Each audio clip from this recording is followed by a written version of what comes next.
Bismillahirrahmanirrahim. Assalamualaikum warahmatullahi wabarakatuh. Waalaikumsalam Waalaikumsalam warahmatullahi warahmatullahi wabarakatuh. wabarakatuh. Pertama-tama marilah kita panjatkan puji serta rasa syukur kita kehadirat Allah Subhanahu wa taala yang telah menghendaki kita dan mengizinkan kita untuk istiqomah menuntut ilmu serta bersilaturahmi pada malam yang baik ini dengan para guru kita, para ustadz kita, dan saudara-saudara kita. Mudah-mudahan langkah kita ini dicatat oleh Allah Subhanahu wa taala sebagai amal soleh yang dapat menghantarkan kita mendapat rahmat serta ridho dari Allah Subhanahu wa taala. Amin ya rabbil alamin. Salawat serta salam marilah kita sanjungkan kepada baginda Nabi besar Muhammad Sallallahu Alaihi Wasallam. Semoga tercurahkan juga kepada keluarganya, para sahabatnya, dan kita sebagai umatnya. Mudah-mudahan kita semua mendapat syafaat dari baginda Nabi Muhammad Sallallahu Alaihi Wasallam. Amin ya rabbil alamin. Dan tidak lupa juga, alhamdulillah, kita mengucap syukur bahwa telah hadir di antara kita semua adalah para guru kita, para ustadz kita, yang semoga Allah berikan kemudahan, selalu senantiasa memberikan sehat, serta panjang umur yang barokah kepada para guru kita, dan diberikan kesabaran dan istiqomah dalam membimbing kita semua, supaya kita menjadi orang yang lebih baik. Amin ya rabbil alamin. Untuk mempersingkat waktu, saya akan mencoba membacakan risalah hari ini. Yang pertama adalah mungkin nanti akan dilanjutkan oleh tilawah atau tahfidz surat Al-A'la oleh Bapak Sri Sadono dan terjemahkan oleh Bapak Bambang, yang kemudian akan dilanjutkan prakata dari pengurus BMI, yaitu Bapak Yudi Widayanto. Setelah itu adalah pemaparan materi kajian oleh Bapak Ustadz Ujang Supriyadi. Setelah itu adalah soal jawab. Kemudian adalah setelah dilanjutkan dengan musyawarah Silatnas BMI yang dipimpin oleh Bapak Budi Setianjaya. Saya kira supaya mempercepat waktu, akan kita persilahkan dari guru kita, Bapak Ustadz, untuk memberikan bimbingan kepada kita semua. Pak Nuki celawah dulu. Oh, J. Nah. Pak Sadono mungkin memberikan membacakan dulu. Silakan Pak Sri Sadono. A'udzubillahi minasyaitonirrajim. Bismillahirrahmanirrahim. Sabbihisma rabbikal a'la alladzi khalaqa fasawwa walladzi qaddara fahada walladzi akhrajal mar'a faja'alahu husa'an ahwa sanuqri'uka fala tansa illa masya Allah innahu ya'lamul jahra wa ma yakhfa wa nuyassiruka lil yusra fadzakir in nafa'ati dzikra sayadzakkaru may yakhsha wa yatajannabuhal ashqa alladzi yaslan narul kubra summa la yamutu fiha wa la yahya qad aflaha man tazakka wa zakara isma rabbih fasalla bal tu'sirunal hayatad dunya wal akhiratu khairu wa abqa inna hadza lafis suhufil ula suhufi Ibrahim wa Musa. Shadaqallahul azim. Aku berlindung kepada Allah dari godaan syaitan yang terkutuk.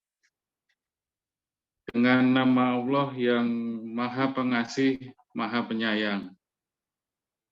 Sucikanlah nama Tuhanmu yang Maha Tinggi, yang menciptakan lalu menyempurnakan penciptaannya, yang menentukan kadar masing-masing dan memberi petunjuk, dan yang menumbuhkan rerumputan lalu dijadikannya rumput-rumput itu kering kehitam-hitaman.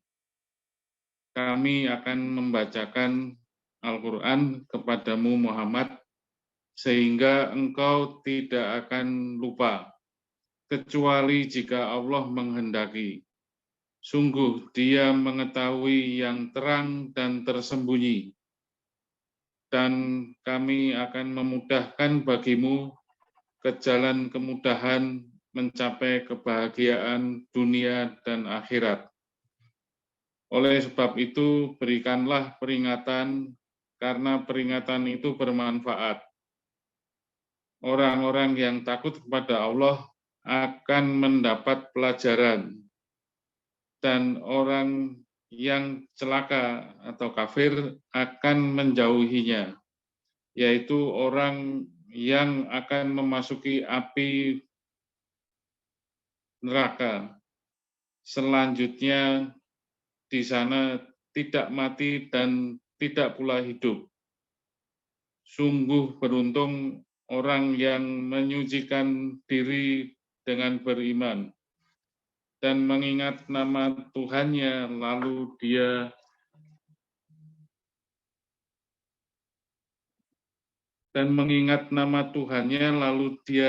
sholat. Sedangkan kamu orang-orang kafir memilih kehidupan dunia. Padahal kehidupan dunia itu padahal kehidupan akhirat itu lebih baik dari dan lebih kekal. Sesungguhnya ini terdapat dalam kitab-kitab yang dahulu, yaitu kitab-kitab Ibrahim dan Musa. Maha suci Allah dengan segala firman-Nya. Assalamualaikum warahmatullahi wabarakatuh. Waalaikumsalam warahmatullahi wabarakatuh. Matur nuwun sangat Mas Sri dan Mas Bambang, dan mungkin dilanjutkan dengan prakata dari Mas Yudi Widayanto. Monggo Mas Yudi.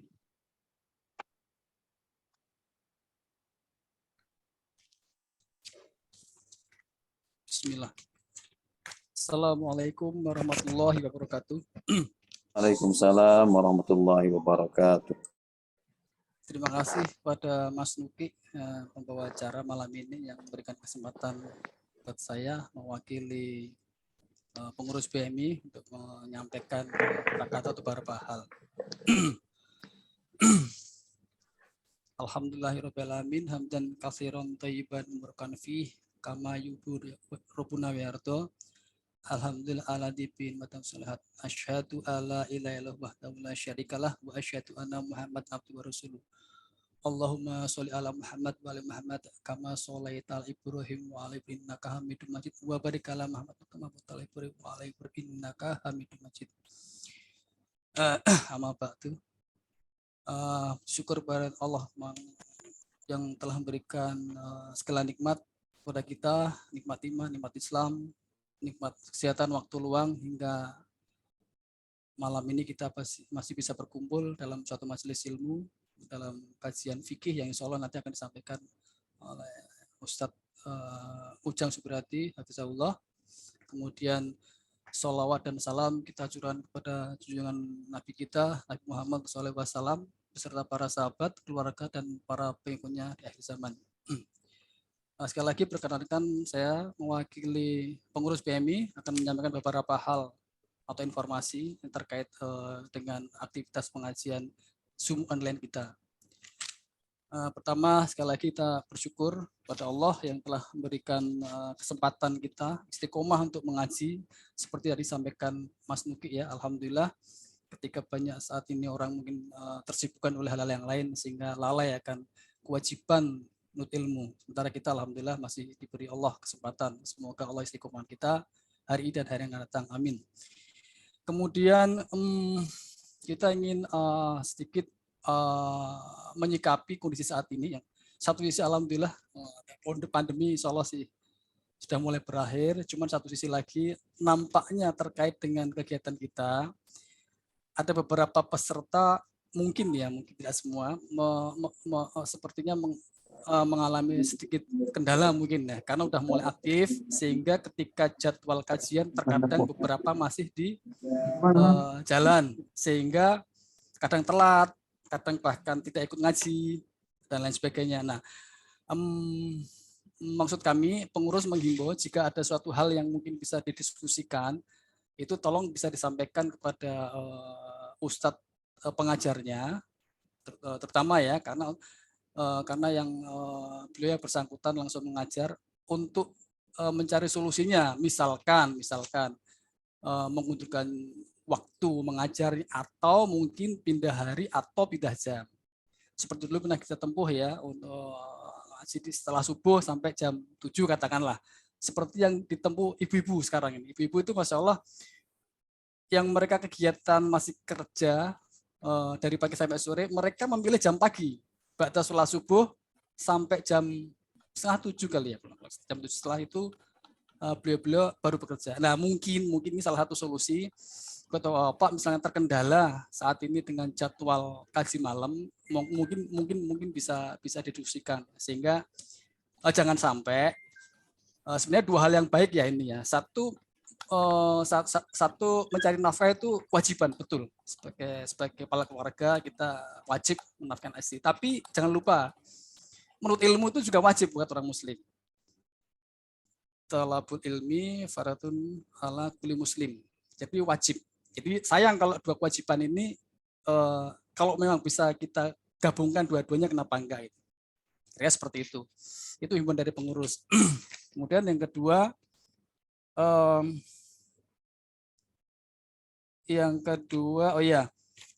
bagi Bapak atau Ibu yang masih mempunyai saudara atau kerabat barangkali ingin bergabung ke PMI, monggo silahkan. Ini kebetulan kemarin itu ada beberapa yang mendaftar. Bapak dan Ibu silahkan. Kalau mau ikut mengaji bersama kita, tentunya dengan mendaftar dulu ya, mengisi formulir pendaftaran, baru nanti kemudian petugas administrasi atau ustadz atau ustazah yang akan memberikan follow up untuk tidak lanjutnya perkenalan dan kelas dan lain sebagainya. Kira-kira dua hal itu yang paling urgent kita sampaikan. Dan terakhir ya kita berdoa semoga Allah istiqomah kita untuk mengaji.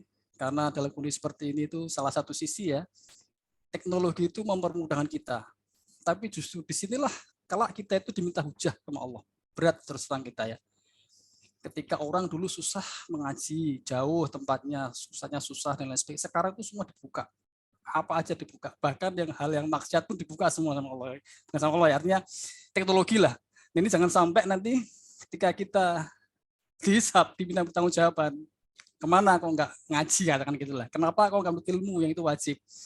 Nah itu pelajaran buat kita. Semoga kemudahan yang diberikan Allah itu diberikan teknologi seperti kita bisa mengaji dari rumah bertemu dengan saudara semuanya itu bisa kita manfaatkan betul-betul. Kira seperti itu himbauan kita. Nah, artinya PM ini monggo menjadikan wadah untuk kita menuntut ilmu, mengaji di usia-usia yang kita mungkin ya. Iya, ibarat orang naik gunung itu sekarang kita udah turun gunung. Gitu. Kalau seperti itu. Itu sampaikan. Kemudian saya tidak lupa mengucapkan terima kasih kepada para asisah yang masih Masya Allah semangat istiqomah mengajar kita. Semoga Allah mudahkan segala urusannya untuk mengajar kita dan segala macam urusan. Semoga Allah barokai ilmu beliau dan apa yang diberikan kepada kita. Demikian juga para pengurus dan peserta. Semoga ini memberikan barokah buat kita semua. Demikian saya sampaikan. Mohon maaf jika ada kekurangan. Waalaikumsalam warahmatullahi wabarakatuh. Kami sampaikan kepada pembawa acara. Silakan Pak Suki. Terima kasih Mas Yudi atas informasinya. Kemudian acara kita lanjutkan pemaparan materi kajian yang akan dilaksanakan oleh guru kita yang kita hormati dan kita sayangi, Bapak Ustadz Ujang Supriyadi. Waktu dan tempat saya persilahkan Pak, monggo. Masya Allah, jazakumullah khairan. Terima kasih banyak ini semua. Mohon izin. Bismillahirrahmanirrahim. Assalamualaikum warahmatullahi wabarakatuh. Waalaikumsalam. Assalamualaikum warahmatullahi wabarakatuh. Alhamdulillah, alhamdulillahi hamdan katsiran tayyiban mubarakan fihi kama yuhibbu rabbuna wa yardah. Asyhadu an la ilaha illallah wahdahu la syarikalah wa asyhadu anna Muhammadan abduhu wa rasuluh alladzi la nabiyya wa la rasula ba'dah. Allahumma fassalli wa sallim wa barik alaihi wa ala alihi wa ashabihi wa man sanna bi sunnatihi ila yaumil liqa'i rabbih. Subhanaka la ilma lana illa ma 'allamtana innaka antal alimul hakim. Summa ma ba'du. Alhamdulillah pada malam hari ini kita termasuk di antara sekian banyak hamba-hamba Allah dimudahkan urusannya, diberikan keberkahan, termasuk bisa hadir di majelis ilmu. Mudah-mudahan ini salah satu cara Allah membimbing kita, mengarahkan kita, karena ini termasuk salah satu pintu dan jalan kita mudah-mudahan dimudahkan, dimasukkan ke dalam surganya Allah Subhanahu wa taala, mendapatkan ampunan Allah, ditinggikan derajatnya di sisi Allah Subhanahu wa taala. Berdasarkan hadis Rasulullah sallallahu alaihi wasallam, man salaka tariqan yaltamisu fihi ilman sahalallahu lahu bihi tariqan ilal jannah. Siapa yang berjalan. Nah, kalau di sini jalannya loading nih, buka HP, buka laptop ya, termasuk internet dan sebagainya. Nah, itu bagian daripada salaka.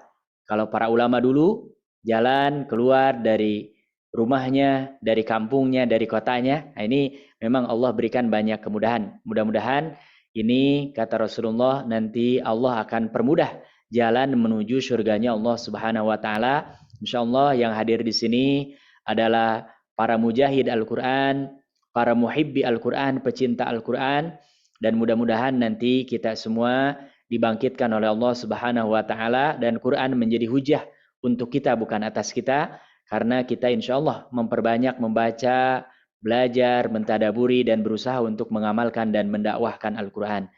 Salawat serta salam selalu kita bacakan kepada uswah, qudwah, teladan kita yaitu Habibana wa Nabiyana Muhammad Sallallahu Alaihi Wasallam. Kita insya Allah istiqomah, berusaha memaksimalkan, mengoptimalkan untuk bisa iktida, mengikuti Rasulullah Shallallahu Alaihi Wasallam dari hal yang terkecil sampai yang terbesar, dan mudah-mudahan kita berharap syafaatnya nanti di hari kiamat. Amin ya rabbal alamin. Yang sama-sama kita hormati para asatizah, para ustazat ya. Di sini ada Ustadz Syam, juga ustadz-ustadz yang lain, para ustazah juga, kemudian para pengurus BMI ya. Mudah-mudahan semuanya sehat, berkah, diberikan kelancaran, juga Bapak Ibu para pecinta Al-Quran, mudah-mudahan dimanapun, dalam kondisi apapun, ya, mudah-mudahan semuanya senantiasa mendapatkan keberkahan, keridhaan, serta inayah dan hidayah dari Allah Subhanahu wa Ta'ala. Amin ya Rabbal Alamin. Tema pengajian kita pada malam hari ini adalah insya Allah tentang makruhatus shalah. Hal-hal, perkara-perkara yang makruh dikerjakan ketika kita sedang dalam kondisi melaksanakan sholat. Ya, para ulama fikih ketika mereka menyebutkan kata makruh, ya, ini adalah lawan dari kata mustahab. Ya, jadi kalau makruh itu dalam pandangan para ulama fikih, ma yusabu tarikuhu imtisalan. Kalau sesuatu dihukumi makruh itu jika ditinggalkan maka dia akan mendapatkan pahala.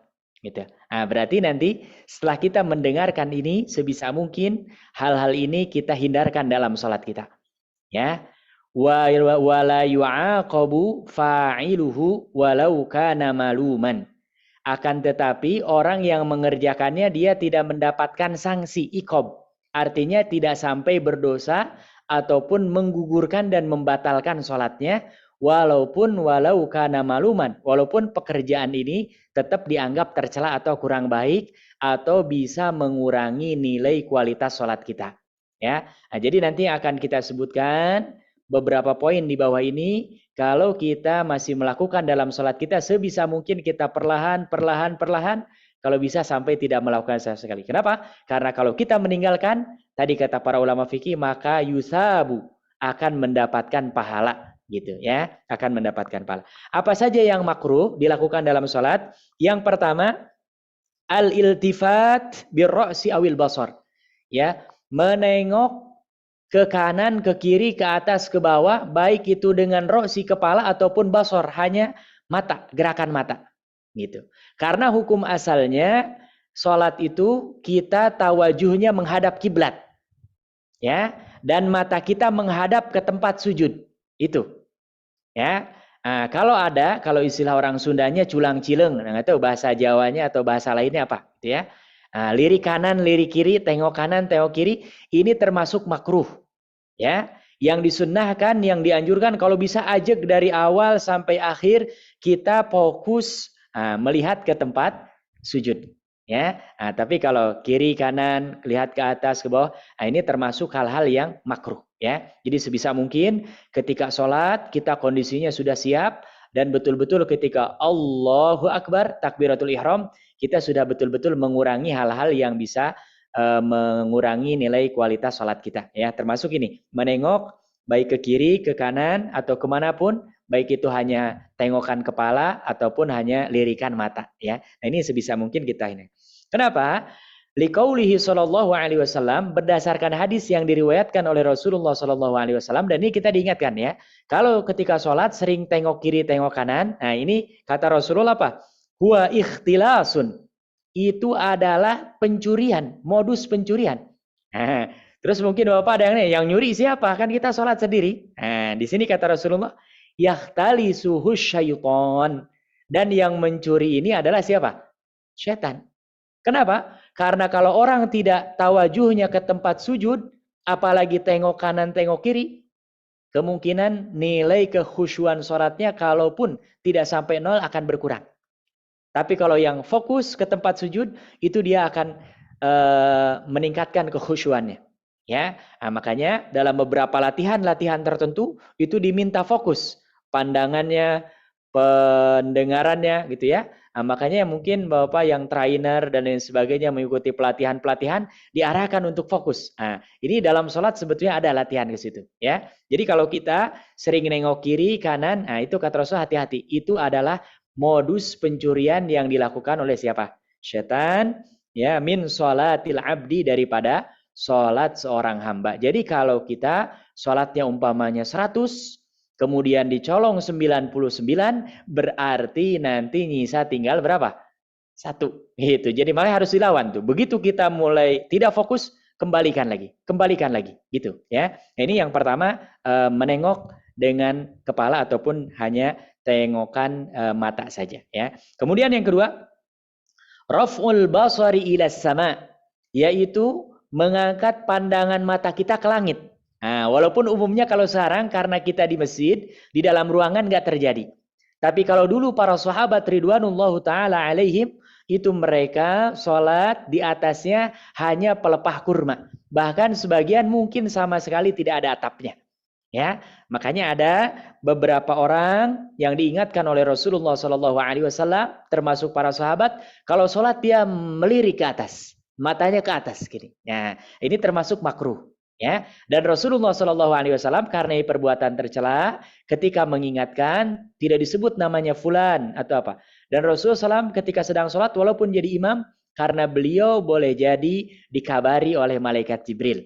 Itu ada beberapa sahabat umpamanya, wahai Rasulullah, yang sholat melihat ke atas. Kan kalau Rasulullah sholat berarti sahabat di belakang beliau. Tidak mungkin kalau secara akal, logika ya. Rasulullah kalau tidak dikabari oleh malaikat Jibril bisa tahu. Atau boleh jadi ada orang yang sholatnya terlambat kemudian diperhatikan oleh Rasulullah SAW. Ya. Apa kata Rasulullah menyikapi hal ini? Mabalu aqwamin. Ya. Kenapa ada suatu kaum yarfa'una absarahum ila sama'u fi salatihim? Mereka ketika sedang sholat malah mengangkat memperlihatkan matanya ke atas langit. Nah, Rasulullah kalau mengatakan mabalu aqwamin, ini adalah sebuah teguran yang halus, ya. Karena Rasulullah biasanya kalau mengingatkan sesuatu yang sifatnya tercela tidak menyebutkan namanya secara langsung kecuali sudah sangat parah, dan biasanya itu adalah tingkatan yang paling tinggi. Ya, sama dalam Al-Qur'an, tidak disebutkan nama orang dalam keburukan kecuali memang itu adalah dedengkotnya. Itu adalah induknya, kepalanya. Contoh, ya, kalau penguasa Fir'aun, kalau orang kaya Qarun, ya, kalau penasehat orang-orang intelek adalah Haman, ya, karena itu memang mereka udah tingkatannya parah. Abu Jahal, Abu Lahab, gitu ya. Nah, makanya didoakan. Tapi kalau yang lain-lainnya, Rasulullah selalu mengingatkan dengan bahasa. Kenapa ada suatu kaum yang mereka mengangkat kepala penglihatan mereka ketika sedang sholat? Artinya ini tidak diperkenankan dalam sholat, ya. Nah, ini yang kedua. Jadi sebisa mungkin jangan. Walaupun secara praktek, alhamdulillah di masjid-masjid ini saya jarang sekali melihat ada orang yang melihat ke atas dan lain sebagainya, gitu ya. Ini yang kedua. Yang ketiga, at-takhassur. Nah, ini yang sangat mungkin, ya. Walaupun di kita alhamdulillah karena secara umum ketika sholat menyimpan tangannya di yang kanan di atas yang kiri seperti ini, ya. Sebagian ada yang di atas sini, ya. Jadi agak terhindar. Nah, ini at-takhassur ini gini. Nah, meletakkan tangan di pinggang. Nah, tulang pinggang, ya. Nah, kalau orang Sunda istilahnya itu murak cangkeng, nggak tahu itu istilah lain, nanti mungkin Bapak bisa. Jadi seperti ini nggak boleh ketika sholat, ya. Jadi ketika sholat memang nanti ada pilihan Allahu Akbar. Bapak kalau di Masjidil Haram orang-orang dari Afrika itu karena mereka mazhabnya Maliki, mereka nggak gini, mereka lebih menguatkan riwayat ya gini, kembali ke asal. Jadi tangannya gini, ya. Jadi mereka begitu takbir nggak seperti umumnya yang paling banyak mayoritas kaum muslimin kan seperti ini, gitu ya mereka. Nah, ada sebagian yang kadang-kadang kalau sholat gini. Nah, ini termasuk makruh, nggak boleh, ya. Seperti ini. Itu namanya disebutnya at-takhassur, ya, at-takhassur. Ini tidak diperkenankan dalam sholat, ya. Liqauli Abi Hurairah radhiyallahu anhu, berdasarkan, ya, riwayat dari Abu Hurairah, beliau pernah mengatakan anin Nabi sallallahu alaihi wasallam, dan kata Abu Hurairah ini didapatkan dari Rasulullah sallallahu alaihi wasallam. Apa kata Nabi? Nahan nabiyyu an yusalliyar rajulu mukhtasiran. Kata Abu Hurairah, Nabi pernah melarang seseorang sholat dalam keadaan seperti ini, mukhtasiran. Jadi ini dilarang oleh Nabi, ya. Makanya para ulama berkesimpulan ini makruh, ya, dan aneh. Biasanya orang kalau seperti ini kan dia marah atau ingin menunjukkan saya atasan loh, kamu bawahan. Saya lebih tua, kamu lebih muda. Saya berpengaruh, kamu enggak. Nah, itu biasa. Makanya ini tidak diperkenankan juga dalam sholat, ya. Ini yang ketiga, ikhtisar. Kemudian yang keempat, nah ini yang mungkin banyak, ya.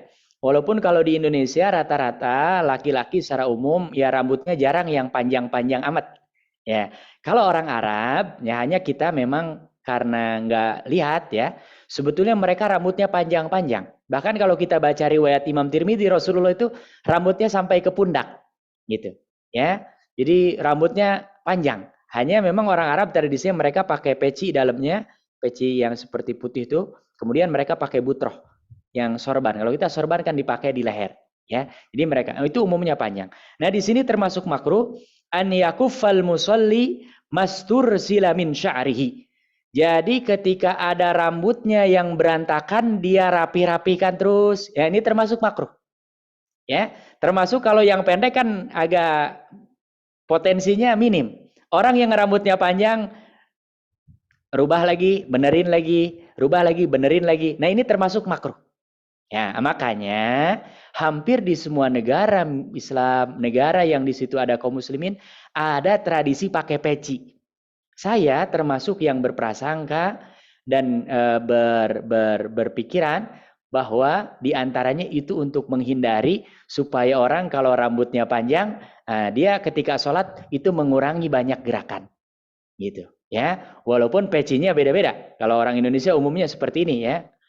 Kemudian kalau orang India depannya ini bolong. Depannya bolong ya, dan sebagainya. Tempat lain ya beda-beda ya. Nah, tapi ini mungkin maksudnya diantaranya salah satunya ini menghindarkan supaya ketika rambutnya panjang kemudian ini nggak terlalu banyak gerakan karena sudah tertutup dengan kolansuah ya, dengan peci. Termasuk aukummahu, ujung baju ya. Dan alhamdulillah ini Bapak baju kita ini rata-rata gedenya segini. Bapak nanti mungkin atau mungkin ada yang pernah tinggal di Sudan. Saya ada salah satu dosen namanya Ustadz Dou. Itu beliau kalau hari Jumat pakai pakaian khas Sudan. Dan Masya Allah, ujungnya itu sampai segini, mungkin kepala orang 2 masuk. Ya. Nah, ini kalau yang orang kurang ini ketika sholat, benerin lagi, giniin lagi, iniin lagi. Nah ini termasuk makruh. Ya, termasuk makruh. Nah makanya ini sebisa mungkin baju-baju sholat kita, ya, jangan ada yang pakai ceriwis-ceriwis panjang segala jadi mengganggu. Ya, makanya alhamdulillah. Ini rata-rata baju-baju yang dipakai, baju muslim, baju koko atau apapun namanya ya. Nah ini biasanya nggak terlalu banyak rambe-rambe, corak-corak dan lain sebagainya. Karena tadi khawatir mengganggu ya. Itu orang Sudan ini segini. Saya kadang-kadang sering memperhatikan dan beliau pakai motor. Dan kalau hari Jumat karena helmnya itu nggak muat. Jadi sorban itu buntelannya kayak orang India tuh tebel banget. Jadi nggak bisa pakai helm gitu. Tapi polisi mungkin juga karena takjub juga nggak pernah tuh nilang. Karena mungkin lihat tuh ini, Masya Allah ya, kelihatan dari Afrika, dari Sudan gitu ya, mungkin mau nilang juga nggak ini. Tapi kalau hari-hari biasa pakai baju biasa pakai ini, nah itu nggak boleh dipermain. Atau baju ya dikit-dikit, nah ini termasuk makruh ya, termasuk dimakruhkan. Nah, berdasarkan liqaulihi sallallahu alaihi wasallam, hadis Rasulullah sallallahu alaihi wasallam, umirtu kata Rasulullah, saya diperintahkan an asjuda ala sab'ati a'zumin. Ya sujud dan ada 7 anggota sujud yang harus itu nempel di tanah. Nah ini sebelumnya pernah kita bahas ya. Ini jabah, kemudian 2 telapak tangan nih, ya, kemudian lutut dan ujung telapak kaki kita. Ya jari-jari kaki ini. Nah ini harus menghadap kiblat dan nempel di mana? Di tempat sujud kita. Itu ada 7 anggota sujud. Ini 1, ini 2, 3 tambah lutut, nah 5 tambah 7 ya. Dan lanjutannya kata Rasulullah, wala akuffa sauban wala sya'ra. Dan saya tidak suka kalau sedikit-sedikit melipat baju ataupun merapikan rambut. Nah, ini biasanya banyak ya. Dan alhamdulillah kalau di Indonesia karena memang secara mazhab banyak dikaji kitab-kitab fikih Syafi'i dan Syafi'iyah dan disebutkan dalam kitab-kitab itu dan umumnya mungkin ini kita sering mendengar bahwa gerakan 3 kali berturut-turut membatalkan sholat. Nah ini umum, makanya biasanya sangat hati-hati ya. Tapi kalau saudara-saudara kita khususnya yang tinggal di Khalij, negara-negara Jazirah Arabia ya, Saudi, kemudian Qatar, kemudian Uni Emirat ya. Nah, itu biasanya mereka banyak banget gerakannya itu. Ya. Sorban dikit-dikit benerin. Dikit-dikit mau ini. Nah, ini termasuk makruhat sebetulnya ya, makruh ya. Dan saya juga pernah tanyakan langsung karena secara teori kita diajarkan, tapi justru malah para masyayikh kita khususnya mereka yang dari negara-negara Teluk ini banyak mempraktekkan gitu. Jadi kalau sholat tuh sorban benerin lagi. Benerin lagi, baju iniin lagi. Nah, kita tanyakan, kata mereka ya itulah bagian daripada abas ya. Dan memang mereka kebiasaan seperti itu. Tapi mereka mengatakan bahwa yang hak, yang benar ya itu termasuk adalah makruh ya. Dan memang secara ini pun bukan gerakan-gerakan sholat gitu ya. Itu gerakan di luar sholat. Jadi kalau kita bisa menghindari, tadi insya Allah akan mendapatkan pahala ya. Ini yang keempat ya. Kemudian yang kelima, tashbiqul asabi' wa faraqatuha. Nah, ini jangan sampai ketika sholat seperti ini Bapak, Ibu-ibu. Nah, ini makruh. Ya. Jadi memasukkan jari ke jari yang lain.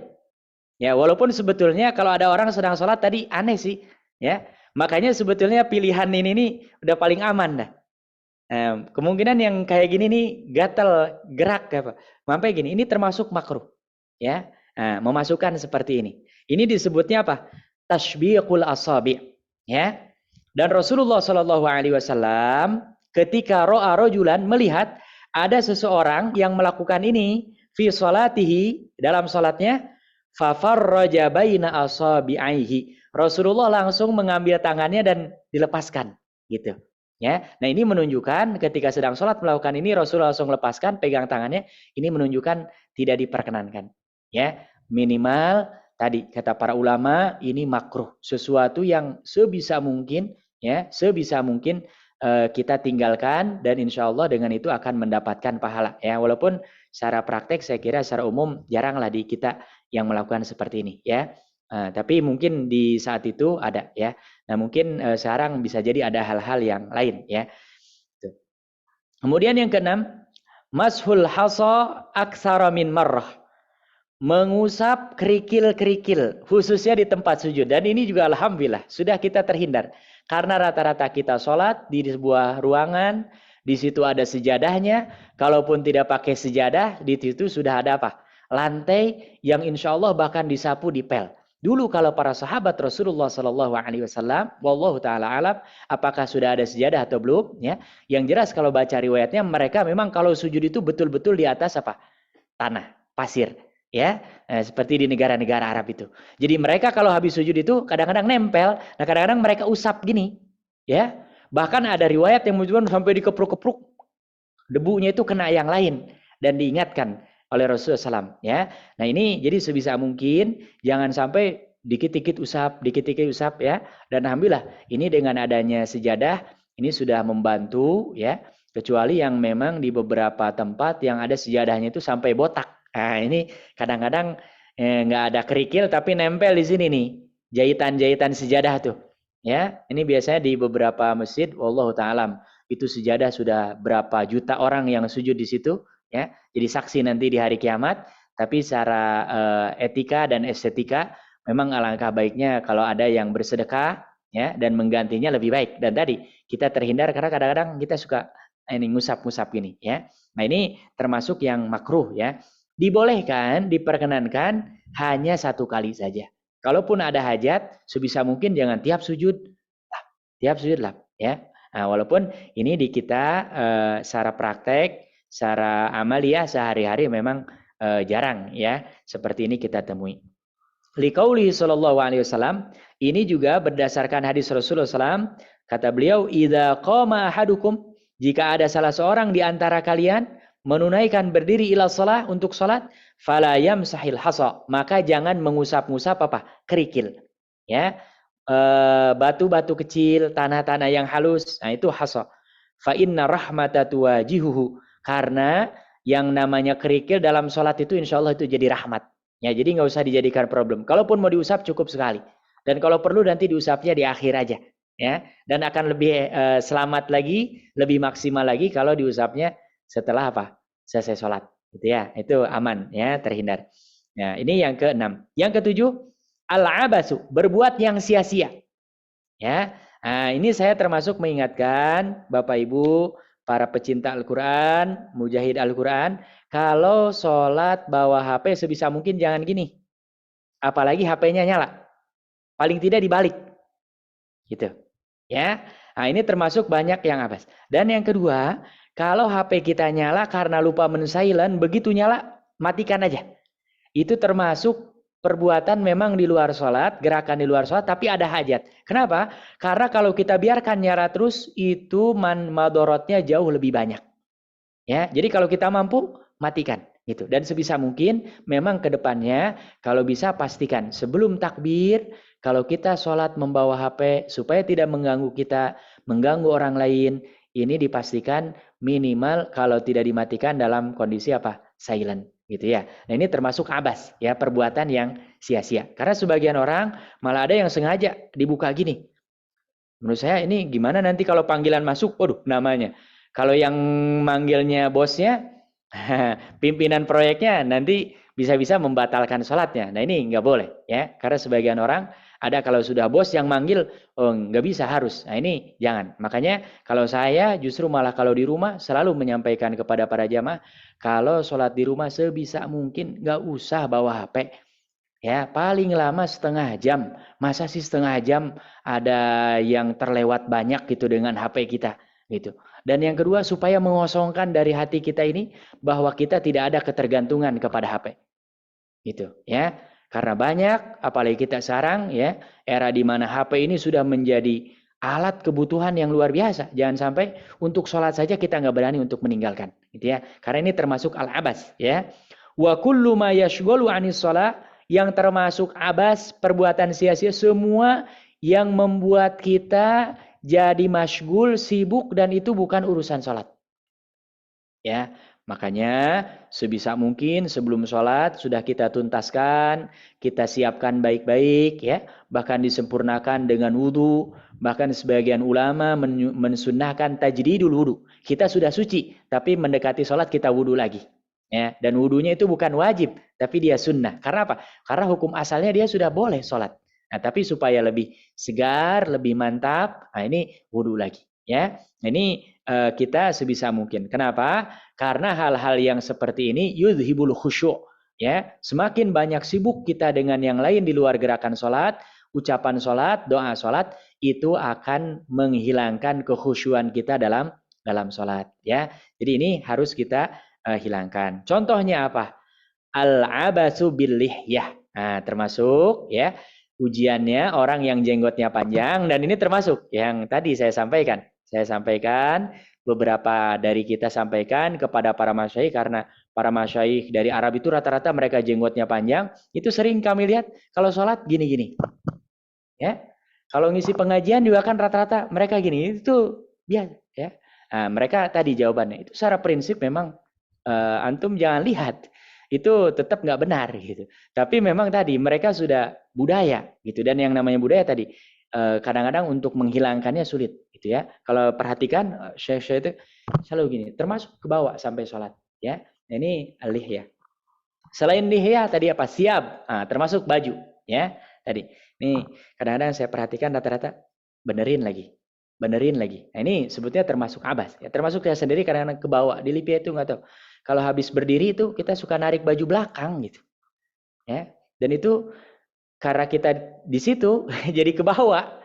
Ya, jadi ke bawah. Nah, ini tapi tetap ketika ditanyakan secara ilmunya itu nggak bisa dijadikan hujah, karena para guru kita melakukan itu ya nggak apa-apa. Tetap hukumnya adalah makruh, ya. Hukumnya adalah makruh, ya. Ini sebisa mungkin. Termasuk yang lain apa? An-nazari ila zakhrafatil busti awil judron. Termasuk ya melihat aksesoris perhiasan masjid. Nah, makanya ini ya ada kepentingan di sini para arsitek, para insinyur yang mengurus ini, kalau mendesain masjid bagian dalam kalau bisa jangan terlalu ramai. Ya. Mungkin saya pernah menceritakan ada salah seorang syekh kita, doktor tafsir selama S1, S2, S3 tinggal di Pakistan. Itu mereka kalau sholat di belakang orang Indonesia biasanya milih-milih dulu. Apalagi kalau pakai baju batik. Saudara-saudara kita yang di Pakistan itu, kalau ada orang Indonesia sholat di depannya pakai baju batik, mereka pindah. Kenapa? Karena bagi mereka ini mengganggu. Ya. Nah, kalau kita biasa aja pakai batik, pakai apa gitu ya. Nah, karena mereka apa? Umumnya pakaian mereka satu warna. Dan kebanyakan memang mayoritas warnanya apa? Putih atau krem. Ya, coba lihat baju-baju orang Pakistan ya. Termasuk kalau kita kan memang warnanya banyak. Nah, bagi mereka ini mengganggu. Ketika suatu akan ngeliatin warna-warna itu, gitu. Bukan dia khusyuk dengan bacaan, merenungi. Ketika ada ayat tentang ini, dia nggak nyambung. Yang dia nyambung malah ngelihatin ini gimana ya cara mendesainnya. Kan orang kalau baru jarang bertemu malah akan kepikiran seperti itu. Ya, sama seperti diceritakan orang Amerika bingung. Orang Indonesia ini keren. Kok bisa masukkan gula? Bisa masukkan oncom ke dalam singkong gitu. Mereka mungkin karena kepintaran gak kepikiran gitu. Padahal sebetulnya kalau kita tahu caranya dimasukkan sebelumnya. Mereka menyangkanya itu disuntik gitu. Padahal bukan. Kenapa? Bagi mereka baru dan nggak ada di sana comro, nggak ada di sana misro gitu. Nah, ini jadi pertanyaan. Nah, makanya kata dokter ini yang menceritakan berarti kurang lebih dari 10 tahun itu tinggal di Pakistan. Itu kalau orang Pakistan sholat di belakang orang Indonesia yang pakai baju batik atau banyak coraknya, itu biasanya mereka pindah. Karena ketika ditanya mereka khawatir menghilangkan kehusyuan. Ya, ini termasuk kita biasanya di beberapa masjid ada tuh yang ornamennya rame banget. Ya, ini memang jangan terus kita pandangi ya. Dan kalau bisa memang sebelum dibangun kita usulkan jangan terlalu ramai, apalagi yang persis itu di depan orang sholat menghadap ke situ, karena pasti sedikit banyak akan mengganggu ya, sedikit banyak akan mengganggu. Nah, makanya ini kita hindari ya, karena ini mengganggu dan mengurangi kekhusyuan sholat kita. Ya, ini yang ketujuh. Yang kedelapan, al-qira'atu fir ruku' awis sujud. Makruh ketika kita sedang ruku dan sujud membaca ayat Al-Quran. Umpamanya, ya, ibu-ibu kita sholat, imamnya panjang banget pas sujud. Subhana rabbiyal azim, diulang mungkin 100 kali. Nah, kita boleh baca selain subhanallah, ya, subhana rabbiyal azim atau subhanakallahumma bihamdika, tapi kalau baca Quran itu termasuk makruh. Umpamanya kita udah murajaah aja, amma yatasaalun anin naba'il azim. Nah, itu makruh. Termasuk ketika sujud umpamanya. Dan ini umumnya ada beberapa yang sering mengeluhkan, biasanya ada beberapa imam kalau sujud terakhir lama banget gitu. Nah, ini kita jangan baca ayat Quran.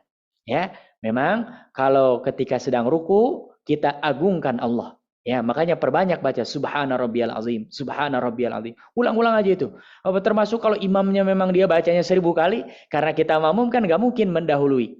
Nah, kita baca aja perbanyak itu. Dan kalau ketika sujud, perbanyak kita berdoa. Kita punya hajat apa? Doa di situ. Ya, kenapa? Karena dalam riwayat disebutkan faqaminun an yustajab. Ketika sedang sujud itu adalah waktu di mana besar kemungkinan itu akan dikabulkan oleh Allah Subhanahu wa taala, karena ini adalah kondisi di mana kita betul-betul tunduk menghamba kepada Allah sampai kepala kita yang paling mulia itu kalau di hadapan Allah kita tundukkan, bahkan kita tempelkan serendah-rendahnya. Nah, di situ kita perbanyak berdoa ya. Jadi makruh ketika sedang ruku', ketika sedang sujud, kita malah membaca ayat-ayat Al-Qur'an ya. Walaupun sebetulnya tadi kayak subhana rabbiyal azim kan itu diambil sebetulnya dari ayat Al-Qur'an, tapi tidak meniatkan dan menghususkan kalau itu bacaan Al-Qur'an. Ya, tapi kalau kayak tadi udah baca ini aja nih, qul ya ayyuhal kafirun misalnya nih, baca lama sekali imam ya. Nah, ini termasuk makruh ya. Nah, ini berdasarkan qaulihi sallallahu alaihi wasallam, hadis Rasulullah sallallahu alaihi wasallam, kata Rasulullah, nuhitu, saya dilarang. Ya, dilarang oleh Allah melalui malaikat Jibril an aqra'al Qur'an, untuk membaca Al-Qur'an raki'an, dalam kondisi sedang ruku au sajidan, atau sedang kondisi apa? Sujud. Ya, kalau ruku fa'azimu, agungkan Allah. Subhana rabbiyal azim, subhana rabbiyal azim, subhana rabbiyal azim. Subhanakallahumma bihamdika. Nah, perbanyak itu. Kalau sujud, perbanyak kita berdoa, minta kepada Allah, dan itulah waktu insya Allah akan dikabulkan doa-doa kita, permintaan kita kepada Allah. Ya, jadi ini dilarang. Ya. Kemudian yang kesembilan, mudafa'atul akhbatsaini, menahan dari buang air kecil dan buang air besar. Jadi kita sedang sholat, Allahu Akbar, imamnya baca, kita sudah nggak kuat. Ya. Nah, makanya sebisa mungkin kita harus tahu. Ya, saya termasuk sering menyampaikan, kadang-kadang kalau subuh itu ada saja sakit perut atau apa gitu ya. Nah, ini kalau seperti sekarang ada dokter cek apakah betul ini karena penyakit atau kebiasaan. Karena boleh jadi banyak karena kebiasaan.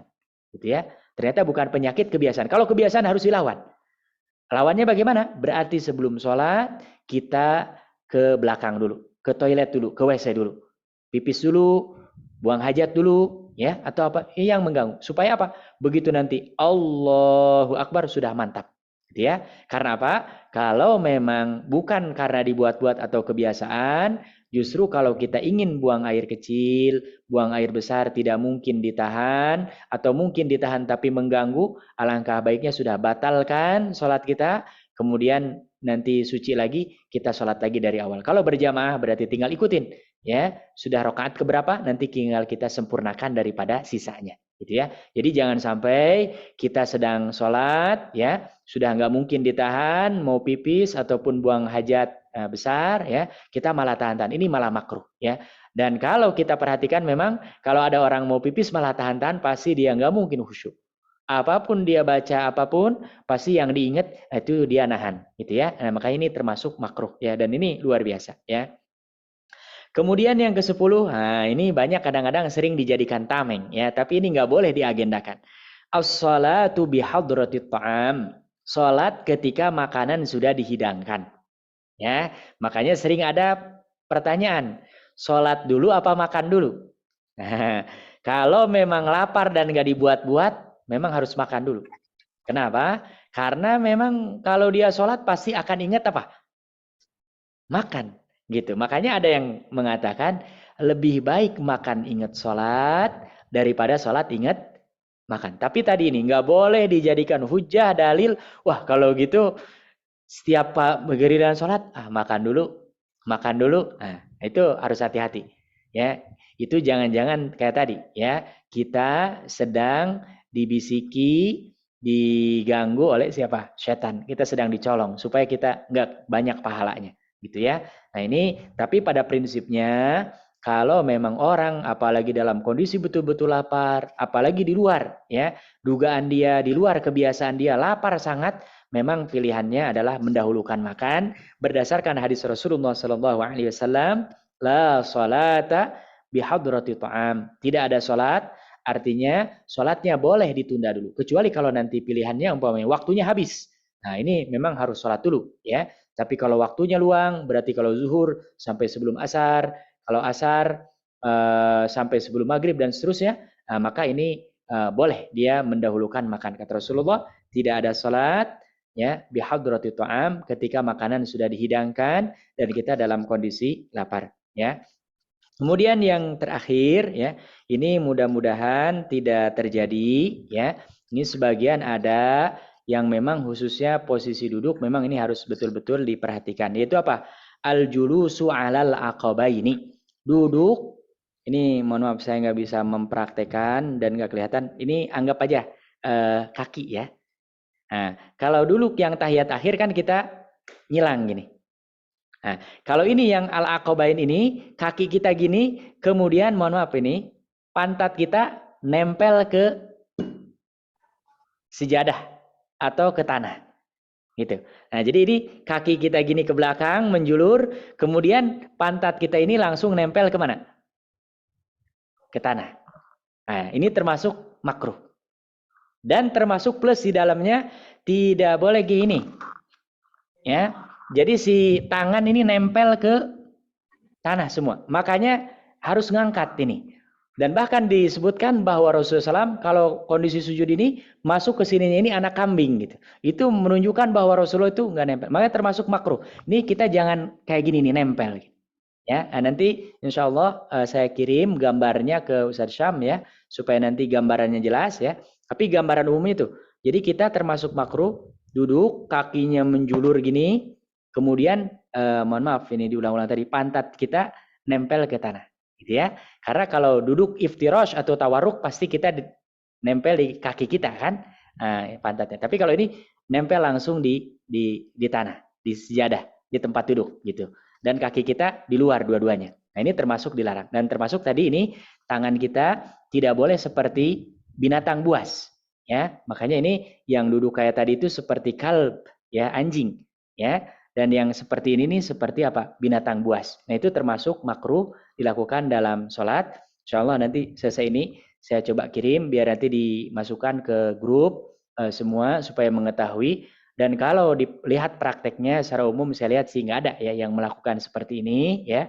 Tapi ini mudah-mudahan nanti kalau ada bisa kita koreksi ya. Dan ini termasuk kita betul-betul menghindari tasyabuh ya, mengikuti, menyerupai kayak tadi kalb ya anjing. Ya, termasuk binatang-binatang buas, makanya Rasulullah melarang hal ini ya. Dan ini berdasarkan qauli Aisyah, hadis yang diriwayatkan oleh istri Rasulullah SAW yaitu Aisyah radhiyallahu taala anha warḍaha, kana Rasulullah sallallahu alaihi wasallam adalah Rasulullah SAW yanha melarang an uqbatis syaiton, duduk yang seperti tadi ya. Dan itu kata Rasulullah duduk kalau setan duduk tuh posisinya seperti itu, ya. Hanya sayang kan kita nggak pernah lihat setan gitu.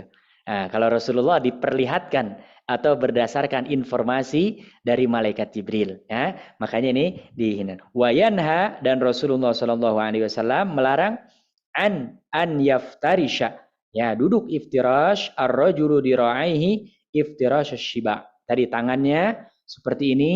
Nah, ini juga termasuk makruh, dilarang kata Aisyah oleh Rasulullah SAW. Mudah-mudahan ini termasuk hal-hal yang makruh, sebisa mungkin kita hindari, kita tinggalkan. Dan kalau yang sebelum-sebelumnya kita melakukan tapi nggak meniatkan, nggak dapat pahala. Makanya ini mahalnya ilmu itu akan membedakan orang bisa dapat pahala atau enggak. Ya, karena boleh jadi bahkan urusan dunia pun orang sebetulnya berpotensi punya duit banyak, tapi karena dia nggak tahu ilmunya lewat. Tapi ada orang dia karena punya ilmu, ya sampah pun bisa jadi apa? Rupiah. Kenapa? Pakai ilmu. Padahal orang yang berilmu buang-buang aja. Nah ini sama dalam bab ibadah pun orang akan dapat pahala kalau dia meniatkan ibadah. Jadi kalau kita meninggalkannya karena memang kita nggak tahu makruh atau apa, karena biasa aja ya nggak dapat pahala. Kita memang harus meniatkan imtisalan, ya. Makanya istilah ulama fikih imtisalan dalam rangka menjalankan apa yang memang Rasulullah SAW larang gitu. Jadi kita meninggalkan hal-hal yang tadi disebutkan kalau meniatkan ibadah, tahu ilmunya. Kalau umpamanya kita hanya ikut-ikutan saja, ya nggak dapat. Karena apa? Kita melakukannya tidak diniatkan apa? Ibadah gitu ya. Nah ini mahalnya ilmu ya. Makanya orang-orang yang berilmu itu, orang beriman itu tinggi derajatnya. Tapi kalau orang beriman tambah berilmu, itu derajatnya akan lebih tinggi lagi.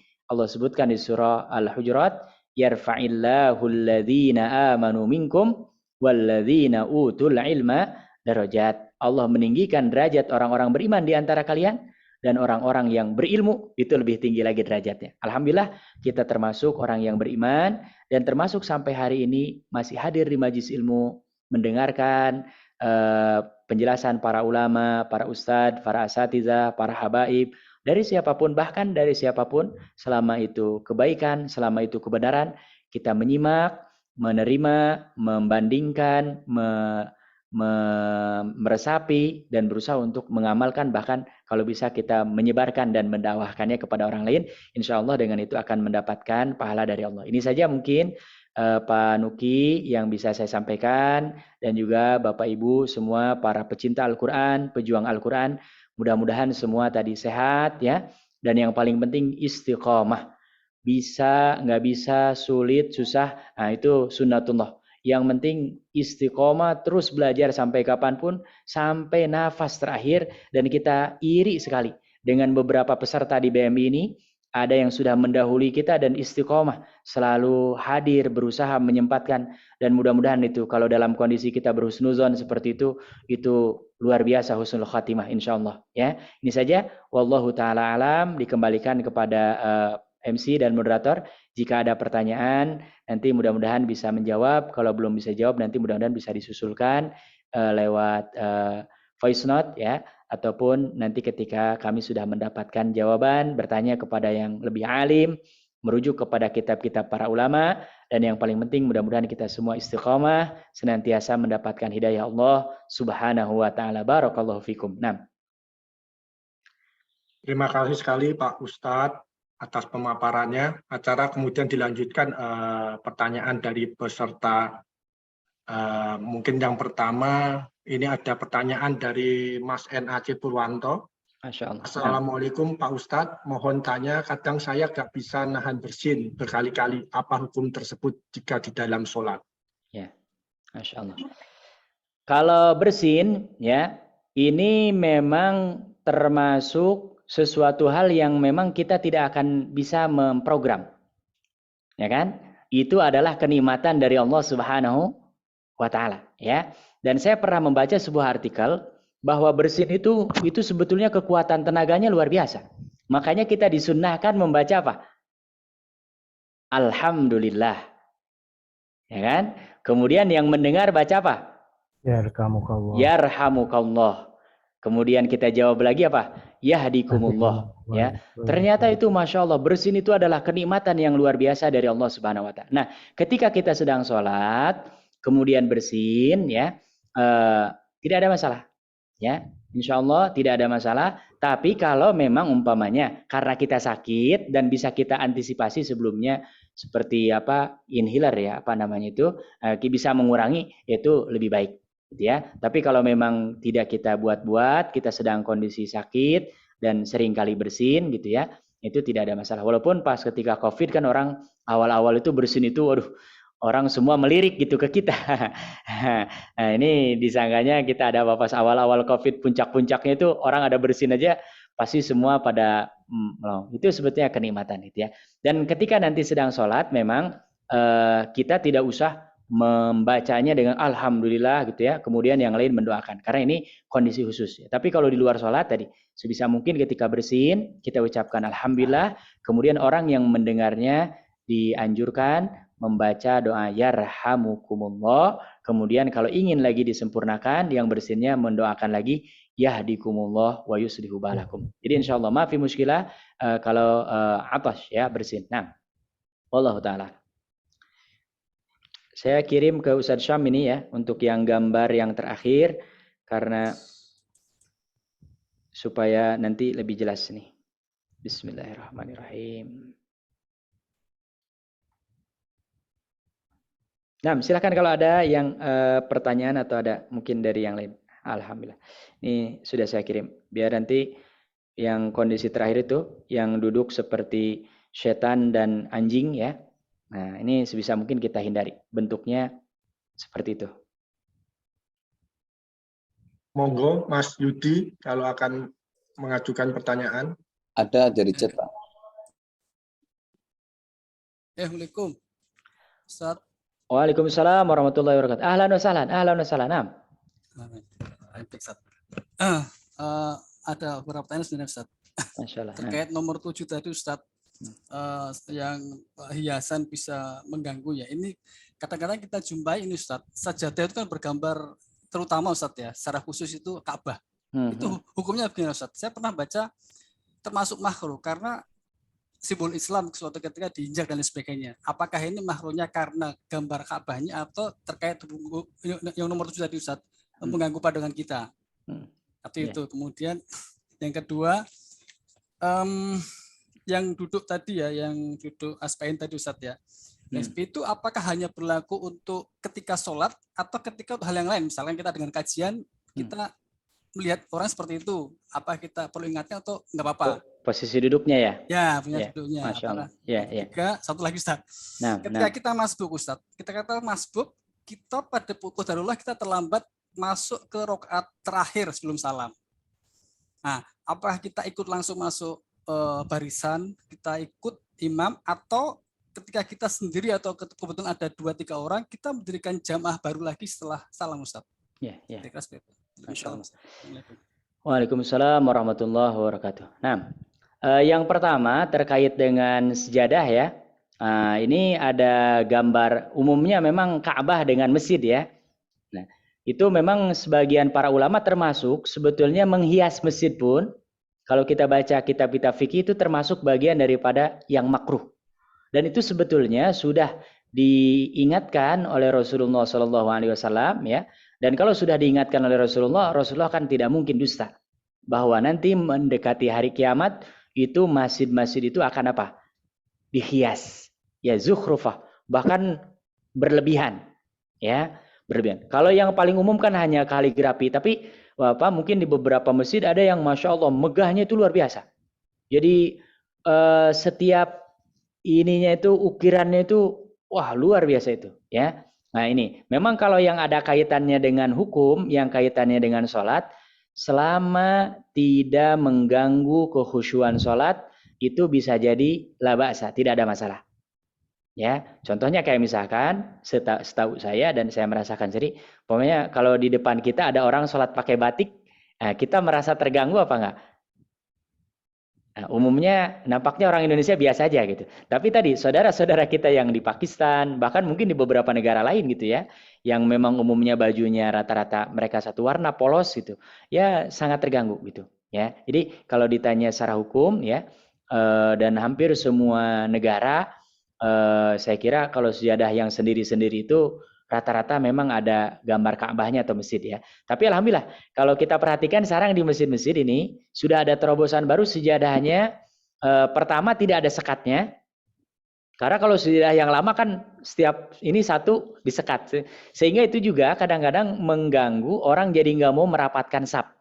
Seolah-olah pikirannya bahwa dia satu sejadah satu gitu. Nah sekarang sudah dibikin sejadahnya polos dan umumnya itu sama sekali tidak ada gambar atau corak-corak gitu. Jadi hanya warna umumnya hijau dengan merah. Atau sebetulnya boleh jadi ini mungkin terinspirasi dengan di Masjid Nabawi. Ya, kalau di Masjid Nabawi kan ada hijau dengan merah. Itu sebetulnya untuk membedakan antara raudhah dengan bukan raudhah. Ya. Nah, ini jadi seperti itu. Jadi kalau ditanyakan terkait dengan hukumnya selama tidak mengganggu kekhusyuan ya. Dan ini boleh jadi tadi dari satu tempat ke tempat yang lain, satu orang ke orang lain bisa jadi berbeda-beda gitu ya. Contoh kasusnya tadi saudara-saudara kita yang di Pakistan itu mereka udah nggak bisa dah. Kalau sholat di depannya ada orang Indonesia pakai baju batik atau baju yang banyak warnanya kan di kita umumnya seperti itu gitu ya. Tuh. Kemudian juga yang pertanyaan terkait dengan yang pertanyaan kedua, saya ingat yang ketiga dulu ini. Yang ketiga terkait dengan masbuk ya. Kalau kita memang tahu umpamanya dia mau salam, hukum asalnya memang walaupun udah mau salam, ketika posisi imam seperti itu kita ngikut. Jadi takbiratul ihram dulu karena ini bagian daripada Allahu Akbar. Kemudian kita mengikuti posisi di mana imam posisinya seperti apa. Gitu. Nah, tapi ada sebagian ya supaya tidak menjadi sholat berjamaahnya beruntun berpendapat bahwa kalau sudah selesai nggak usah ngemamum lagi atau ngikut lagi kepada yang sudah berjamaah. Karena kan yang umum terjadi gini, saya masbuk, ikut sholat kepada orang yang sholat dengan imam dan dia juga masbuk. Nah, saya ngemamum lagi. Ntar datang orang lagi, kita jadi imam.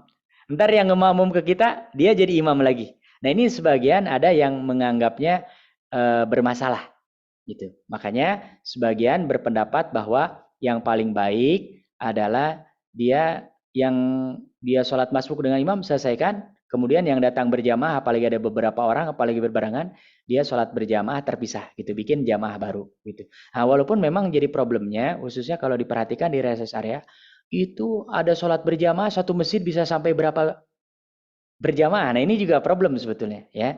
Makanya saya lebih memilih kalau seperti itu ya sholat sendiri aja.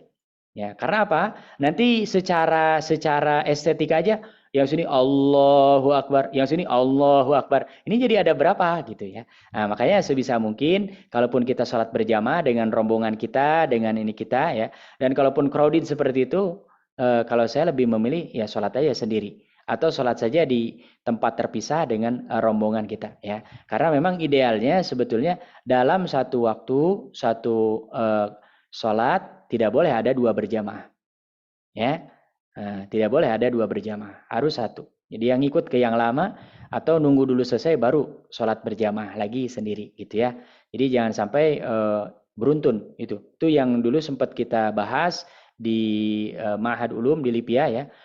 Terkait gitu, kalau secara fikih memang sebetulnya sah-sah saja, tapi akan nanti beruntun. Makmum dia ngimamin, nanti ngimamin lagi, ada datang lagi dia jadi ngimamin lagi, dan tadi sholatnya jadi nggak putus-putus gitu. Nah, dan ini saya sampaikan kejadian ketika kita lulus di Lipia ada perpisahan di villa di Sukabumi kayak gitu tuh. Ada yang milih masbuk dia ngikut kepada yang sholat masih. Ada yang bikin sholat sendiri, ada yang dia akhirnya sholat menyendiri gitu, pilihan-pilihan. Karena memang ini sebisa mungkin tadi, kalau bisa diantisipasi nggak terjadi gitu ya. Kalau bisa sholat berjamaah ya satu imam, itu jangan ada dua imam dan seterusnya. Allah Ta'ala. Yang kedua saya agak lupa apa tadi ya. Duduk Ustaz, duduk aspek. Iya, Masya Allah. Ya. Sebisa mungkin di luar sholat pun kita hindari. Ya, kenapa? Karena ini ilahnya, alasannya kan Rasulullah menjelaskan bahwa itu tasyabuh bijulusi syaitan, menyerupai duduknya apa? Setan. Setan itu dalam ibadah dan di luar ibadah tetap kalau bisa kita bertolak belakang, karena satu-satunya musuh yang pasti ya.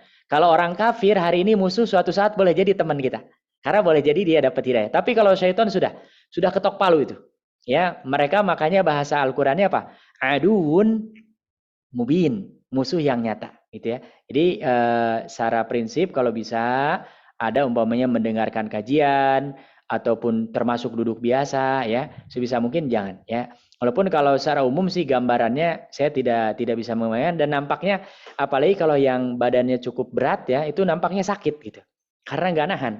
Jadi si kaki mungkin akan ketekan dan juga badan kita itu otomatis yang nahan hanya, mohon maaf, bagian pantat aja gitu, punggung ini berat gitu ya. Dan yang lebih penting dari itu memang tadi ini dilarang ya, dicegah oleh Rasulullah SAW, walaupun para ulama fikih kesimpulannya tidak sampai membatalkan sholat, tapi ini adalah makruh. Tadi kalau ditinggalkan karena kita tahu ilmunya, tahu keterangannya, maka insya Allah akan mendapatkan apa? Pahala dari Allah Subhanahu wa ta'ala. Wallahu ta'ala a'la wa a'lam. Nah, Syukran Ustaz. afan. Barakallahu fikum. Nah, Kemudian ini pertanyaan dari Mas AA. Nah. Assalamualaikum, izin tanya Pak Ustadz. Assalamualaikum warahmatullahi wabarakatuh. Nah, Sewaktu kita masuk dalam sholat dan kita belum tahu imam sudah masuk rakaat keberapa, bolehkah melirik ke imam untuk mengetahui sudah masuk rakaat keberapa? Ya. Nah, pertanyaan-pertanyaan seperti ini, gerakan ataupun apapun ya, di luar gerakan sholat, selama itu ada hajat, para ulama fikih berkesimpulan boleh. Ya, jadi kalau umpamanya kita ingin mengetahui, melirik dulu, selama itu hajat dan sebisa mungkin lebih singkat lebih baik. Ya, karena berarti sekalipun misalkan taruhlah itu termasuk abas, perbuatan sia-sia, tapi kan kalau sebentar itu kalau persentasinya kecil gitu. Nah, jadi ini enggak termasuk kayak tadi, sebenarnya kita mematikan HP kan termasuk bukan gerakan sholat ya kan, tapi kita menimbang kalau HP kita nyala terus ya, apalagi umpamanya yang nyalanya itu mengganggu orang. Nah, apalagi yang lagi viral sekarang misalkan katanya ojo dibanding-bandingnya nyala lagi sholat tuh. Itu orang bisa gimana nanti? Lebih baik kita matikan. Dan kalau kita ditanya, kan mematikan HP itu gerakan di luar apa? Sholat. Tapi karena ada hajat, ini boleh. Ya bahkan kami dulu dimarahi betul gitu ya. Karena ada ketika sholat, kemudian HP-nya nyala dan dia biarkan gitu. Jadi Syekh ini marah betul. Ya. Kenapa dia matikan saja? Ya kita berhujah, ini kan bukan gerakan sholat. Kata dia, dengan itu HP nyala itu madorotnya jauh lebih banyak. Ya, dan bukan hanya pelakunya yang punya HP saja, tapi kepada orang lain yang ikut sholat berjamaah. Gitu ya. Jadi yang seperti ini, apapun di luar gerakan sholat selama ada hajat, itu sifatnya mubah boleh. Tapi sebisa mungkin semakin sedikit. Semakin kita minimalisir, itu semakin baik dan semakin sempurna pahala sholat kita. Tapi semakin banyak gerakan, apalagi yang sebetulnya hajatnya umpamanya hanya 5 tapi kita ngambil 10, nah ini nanti khawatir tadi masuk kepada makruh, walaupun tidak sampai membatalkan, tapi ini bisa mengurangi kualitas dan nilai sholat kita di hadapan Allah Subhanahu wa ta'ala. Wallahu ta'ala ala wa ala. Nah. Kemudian kepada Mas Tio Budi, bila akan mengajukan pertanyaan, monggo Mas Tio. Nah. Matur suwun Pak Nuki. Assalamualaikum Ustaz. Waalaikumsalam warahmatullahi wabarakatuh. Ahlan wa sahlan. Nah. Alhamdulillah. Lama nggak dengar suaranya Ustadz Ujang. Masya Allah, Masya Allah. Memang Ustadz kita itu suaranya bikin adem di hati terus ini. Allahumma amin, Allahumma amin. Masya Allah. Kami mohon tanya begini. Kami itu oleh guru kami sekarang kan memang sedang di drill itu memang dilatih untuk bagaimana cara melafalkan Al-Fatihah dengan cara yang lebih baik gitu ya, sesuai dengan tajwidnya. Jadi kita sedang dibenarkan gitu. Bagaimana? Terus otomatis kan kita berlatih. Demikian juga pada saat kita sholat. Nah, pada saat kita sedang sholat berjamaah, kalau dalam sholat yang dijaharkan kita tinggal mengikuti saja. Tapi pada saat dalam sholat yang dalam Al-Fatihah dalam sir, kita kan juga melantunkan dalam sir juga. Tapi kecepatan kita kan lain dengan kecepatan imamnya. Nah, kita baru sampai di tengah, imamnya sudah Allahu Akbar. Nah, posisi kita gimana Ustadz? Kita melanjutkan dulu Al-Fatihah kita atau kita mengikuti ruko atau mengikuti dari perintah dari imamnya, karena imam sudah mengatakan Allahu Akbar, itu sudah terjadi perpindahan gerakan kan.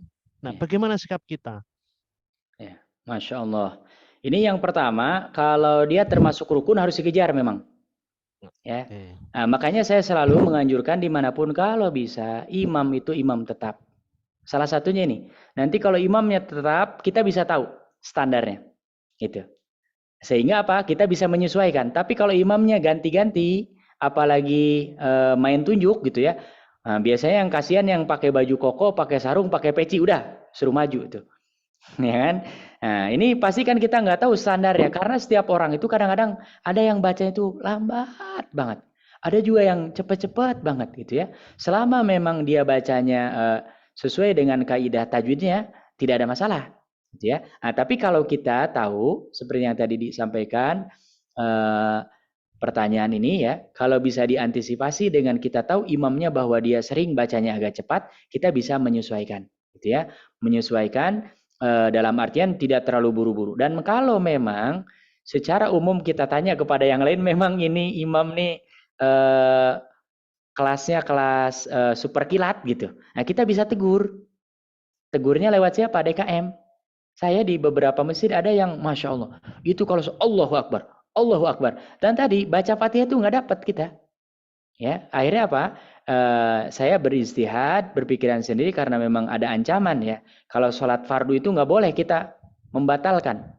Ya, harus ikut imam. Ya, biasanya kalau kejadian seperti itu termasuk difatwakan oleh sebagian para ulama, selesaikan aja sholat dengan dia supaya nggak terjadi fitnah. Karena kebayang kalau umpamanya nanti dia ini mundur kan orang jadi ada sesuatu gitu ya. Nah, tapi nanti selesai sholat dia sholat lagi, mengulang. Kenapa?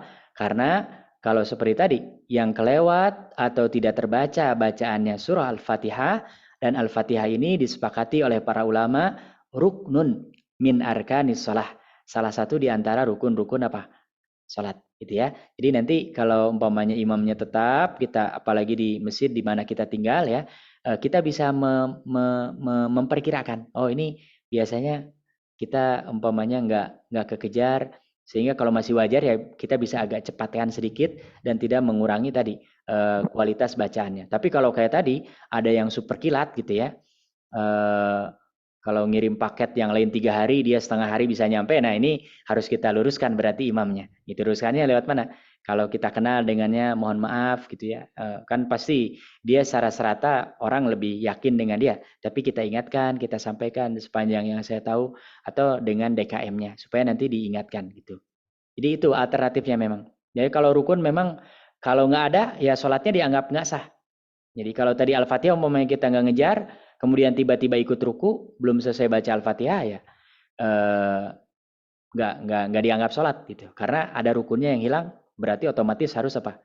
Ulang lagi sholatnya. Tapi karena ini berjamaah, apalagi sholat fardu, maka sebisa mungkin kalau para ulama berfatwa diantaranya ambil alternatif itu, selesaikan aja sholatnya.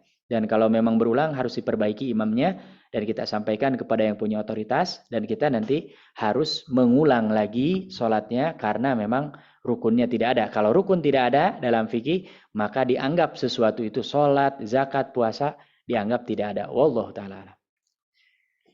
Terima kasih Ustadz. Tapi ini masalahnya imamnya standar, cuman karena kitanya masih belajar, kitanya yang lelet. Gitu, jadi jangan dibalik. Kalau yang ditunjuk jadi imam mungkin sudah standar gitu ya. Tapi karena kita juga sedang belajar lah ya, proses belajar gitu ya, memperbaiki kan speed kita tidak bisa menyamai. Nah, bagaimana posisi kita pada situ? Apakah kita harus menyelesaikan dulu karena kalau kita tidak selesaikan kan rukunnya tidak tercapai. Bagaimana ininya? Kita ambil alternatif. Yang pertama, kalau belajar tajwid Al-Quran, khusus kan itu pasti dia yang ideal. Ya, umpamanya wakofnya juga wakof tam, gitu ya. Alhamdulillahirabbil alamin. Ngambilnya yang 6 gitu. Nah, kalau umpamanya kita sholat di masjid itu yang imamnya agak tadi kita nggak bisa speednya nggak ngejar, kita ambil yang bacaannya jangan terlalu panjang. Alhamdulillahirabbil alamin. Udah dua harokat kan bisa itu ya, 4 atau 6 itu. Jadi alternatifnya seperti itu ya. Tapi ya mudah-mudahan insya Allah kalau saya secara pengalaman, kalau imamnya imam tetap itu insya Allah kita bisa menyesuaikan. Tapi kalau tadi imamnya main tunjuk, apalagi tadi yang kasihan yang pakai peci, pakai baju koko dan pakai sarung, duduknya di depan, udah pasti suruh maju. Nah ini pasti itu beda. Kita nggak mungkin bisa memprediksi dan memperkirakan ini dia bacaannya cepat, lambat, sedang, atau walaupun itu kan relatif sih ya, lepas itu. Tapi maksudnya paling tidak kita bisa membaca, oh kalau imam ustadz ini biasanya seperti kita bisa agak menyesuaikan lah gitu. Gitu ya. Gitu. Siap. Matur suwun Ustaz. Matur suwun. Terima kasih. Sama-sama. Assalamualaikum. Waalaikumsalam warahmatullahi wabarakatuh. Masya Allah. Kemudian dilanjutkan pertanyaan dari Mas Wahyu Jatmiko. Assalamualaikum. Jika sedang sholat ba'diyah, tiba-tiba dari belakang ada yang menepuk pundak untuk bergabung jadi makmum, bagaimana sikap kita? Terima kasih Pak Ustadz. Nah, lanjut saja. Lanjut. Ya. Jadi kalau kita sedang sholat sunnah, ada orang kan kita juga nggak tahu ini dia sholat apa. Tapi kemungkinan kalau berjamaah gitu ya sholat fardu, ya. Dan boleh sholat orang yang jadi imam sholatnya sholat sunnah dan makmumnya sholat fardu. Dalilnya apa? Rasulullah SAW selesai sholat isya itu sholat dengan sahabat Mu'ad bin Jabal.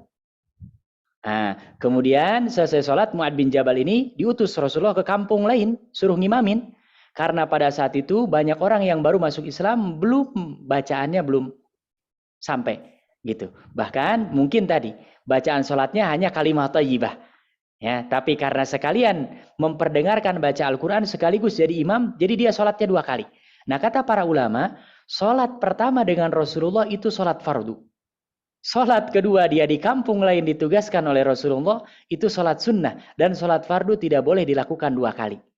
Ya, termasuk Bapak kalau ingin dapat pahala misalkan nih, kita sudah sholat berjamaah di maghrib di masjid, istri kita ingin berjamaah, Bapak boleh jadi imam, ya, sholatnya sama dengan istri kita, tapi sholat kita ini sholatnya tatawwu sunnah, sedangkan yang bermakmum kepada kita sholatnya apa? Fardu, dan itu boleh, ya, jadi tidak ada masalah. Jadi kalau mau kita sedang sholat ba'diyah, tiba-tiba ada yang memberikan isyarat, nepuk, ataupun tiba-tiba berdiri di samping kita, ya, nah, tidak, karena kalau kita mau boleh menepuk, yang penting orang paham kalau mau kita ngemamum, tidak menepuk pun tidak ada masalah.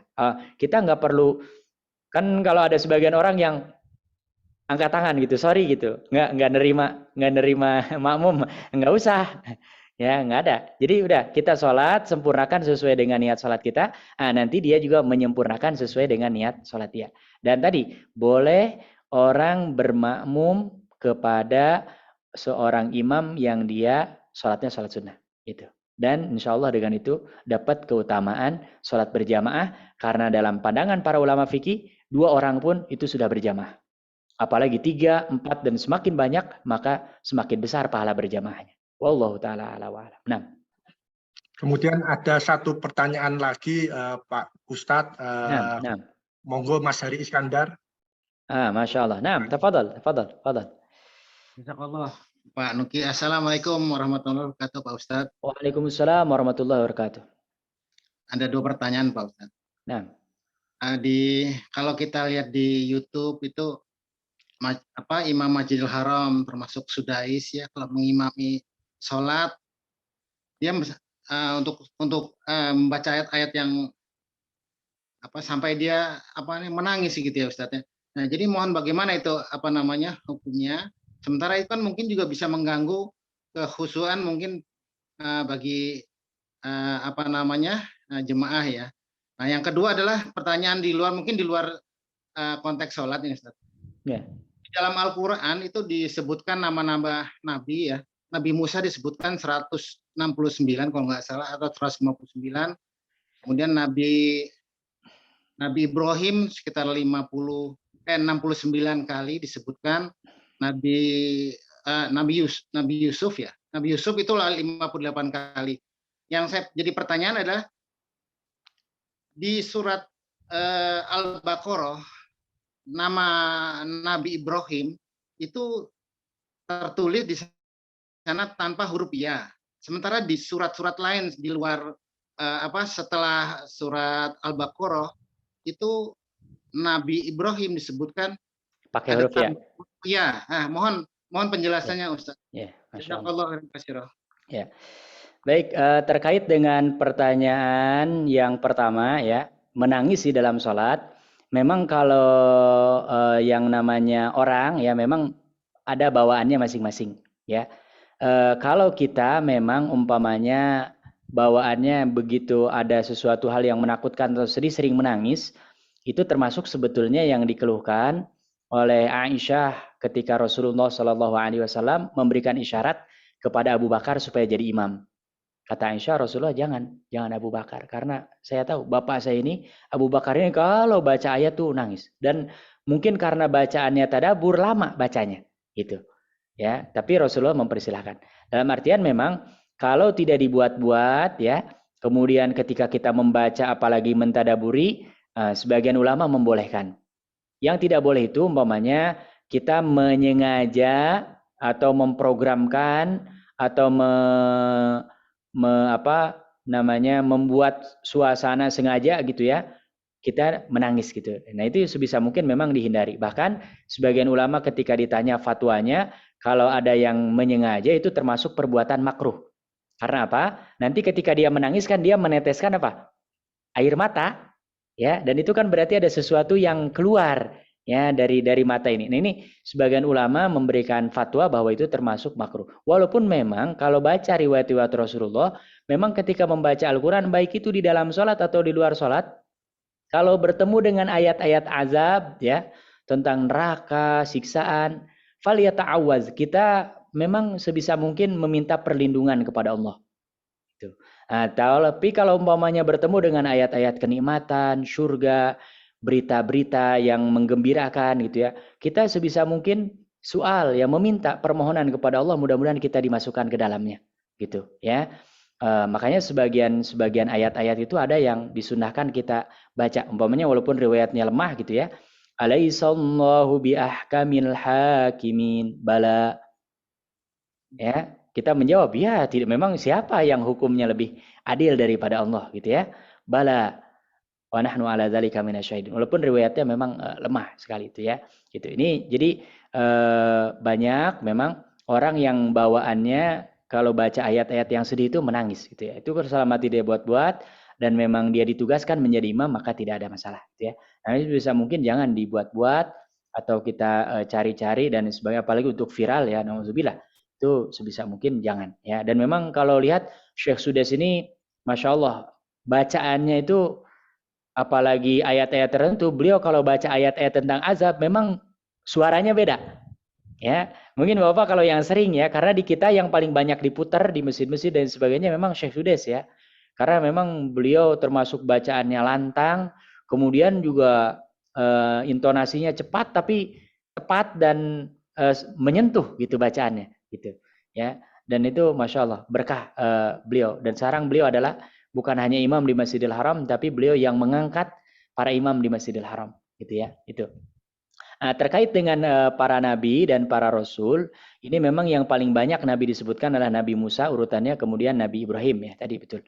Nah, kemudian terkait dengan tulisan, memang inilah yang ada dalam Al-Quran ini kadang-kadang tidak sesuai dengan kaidah bahasa Arab, tapi justru ini yang membuktikan bahwa Al-Quran yang ada di kita ini adalah sesuai dengan Mushaf Utsmani.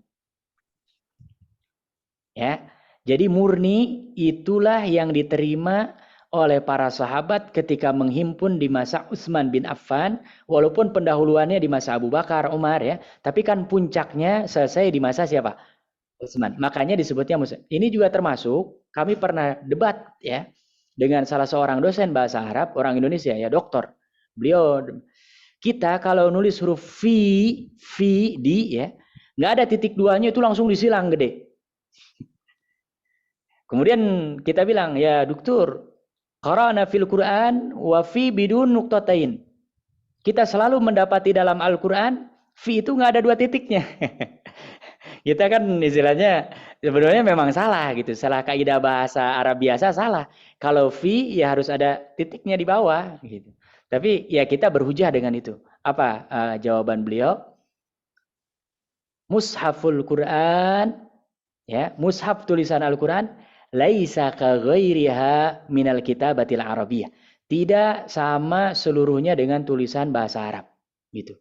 Ya, apa kalau perhatikan ya, kalau mushaf yang Madinah itu tanda panjang itu nggak ditulis alif, tapi apa? Setengah, gitu ya, kayak. Itu memang yang dilihat, diriwayatkan ketika Utsman bin Affan radhiyallahu anhu menghimpun yang menunjuk beberapa orang, tulisannya seperti itu. Gitu. Jadi ini menunjukkan keotentikan tulisan Al-Qur'an pun itu seperti itu. Gitu ya. Jadi kalau tadi ditanya Ibrahim ya, dan termasuk memang sebagian orang karena tadi huruf ya-nya itu kecil, kadang-kadang himnya itu nggak baca 2 harokat gitu, karena kayak pendek gitu ya. Nah, itu hukum kalau tulisan Arab imla biasa wajib pakai titik 2. Nah, tapi kalau dalam Al-Quran di beberapa tempat ada titik 2, di tempat lain nggak ada titiknya, itu justru yang menambah bahwa Al-Quran itu otentik, ini disadur persis seperti yang ditemukan di masa Utsman bin Affan. Kalau Al-Quran ini dikutak-katik tidak sesuai dengan, harusnya dia akan mengikuti kaidah umum bahasa Arab, termasuk tulisan anak, ya kan? Tulisannya harusnya kalau pakai kaidah tajwid, anak itu bacanya panjang, tapi bacanya apa? Pendek. Kenapa? Itulah para sahabat mendengar dari Rasulullah, diriwayatkan lagi sahabat ke para tabi'in, tabi'ut tabi'in, sampai kita sekarang bacanya ya gitu. Padahal kalau kita mengikuti kaidah bahasa Arab, bacanya harusnya yang benar wala ana, ya kan? Nah-nya 2 harokat. Tapi karena itulah bacaannya gitu. Nah ini juga sama ya, tulisan Nabi Ibrahim nggak ada ya-nya, itu karena memang didapati dalam mushaf Utsman bin Affan seperti itu. Makanya sampai sekarang pun seperti itu. Kecuali memang mushaf Indonesia, karena sebagian kita memang mayoritas tidak paham bahasa Arab, maka sudah dimodifikasi, dibantu beberapa harokat itu. Seperti izhab, itu kan nggak ada harokatnya kalau ke mushaf Madinah. Tapi kalau di Indonesia itu pasti banyak yang ada yang baca azhab, ada yang baca uzhab, ada yang baca izhab. Makanya langsung dikasih izhab. Karena apa? Di kita tidak banyak yang paham bahasa Arab. Kalau yang paham bahasa Arab pasti dia baca izhab. Ya, itu. Wallahu ta'ala. Itu ya. Jadi ini memang mushaf Al-Quran tulisannya seperti itu di masa Utsman bin Affan, maka sampai sekarang pun seperti itu. Dan itu banyak kayak tadi alif dan lain sebagainya. Kemudian kayak tadi fi ya, nanti bisa dicek dan bisa dikoreksi. Saya selalu mendapati fi itu nggak ada titiknya dalam Al-Quran. Ada kalau idealnya bahasa Arab biasa itu wajib. Makanya dulu kita coreng besar tuh gede. Makanya kita marah. Oh Ustaz ini di Al-Quran aja nggak ada 2 titiknya. Nah kita di antaranya dijawab seperti itu. Wallahu ta'ala. Nah. Matur nuwun sangat Pak Ustadz. Masya Allah, Masya Allah. Barakallahu fikum. Berhubung keterbatasan waktu hari ini untuk pertanyaan dan jawaban langsung dari Pak Ustadz Ujang, saya kira cukup diakhiri, dan apabila ada yang akan bertanya mungkin bisa lewat chat, nanti akan dijawab juga oleh Pak Ustadz Ujang. Insya Allah, insya Allah, insya Allah. Berhubung waktu sudah malam dan kita masih ada acara kajian ini kita tutup, mungkin dari Pak Ustadz Ujang bisa memberikan doa akhir supaya acara ini, kajian ini bisa ditutup. Masya Allah. Alhamdulillah kajian dari awal sampai akhir sudah kita lewati. Mudah-mudahan ini kita niatkan ibadah karena Allah Subhanahu wa Ta'ala dan menjadi bekal terus untuk kita mengabdi, menghambakan diri kepada Allah, dan mudah-mudahan nanti kita semua pada waktunya ketika wafat diwafatkan dalam keadaan husnul khatimah, dan kita berharap melihat wajah-wajah di sini insyaallah ya, wajah-wajah orang saleh, salihah ya. Mudah-mudahan tidak dipertemukan hanya di dunia ini, tapi nanti kita semua bisa dipertemukan di surganya Allah, dan itu adalah puncak-puncaknya kenikmatan, dan kita mudah-mudahan senantiasa mendapatkan bimbingan dari Allah Subhanahu wa Ta'ala. Ini doanya supaya nanti nggak panjang-panjang. Mungkin kita baca doa kafaratul majlis ya, karena nanti dilanjutkan dengan acara dan bisa jadi nanti tutup lagi. Kita sama-sama baca doa yang disunnahkan, dianjurkan, yaitu membaca doa kafaratul majlis. Subhanakallahumma wa bihamdika asyhadu an la ilaha illa anta astaghfiruka wa atubu ilaik. Yang benar dari Allah Subhanahu wa Ta'ala dan Rasulnya. Kalau ada yang khilaf, salah, termasuk mungkin ada yang menyinggung, kata yang kurang tepat, mohon dibukakan pintu maaf, dan mudah-mudahan Allah Subhanahu wa Ta'ala mengampuni dan memaafkan kita semua. Wassalamualaikum warahmatullahi wabarakatuh. Waalaikumsalam. Waalaikumsalam warahmatullahi wabarakatuh. Terima kasih Ustaz. Ujang.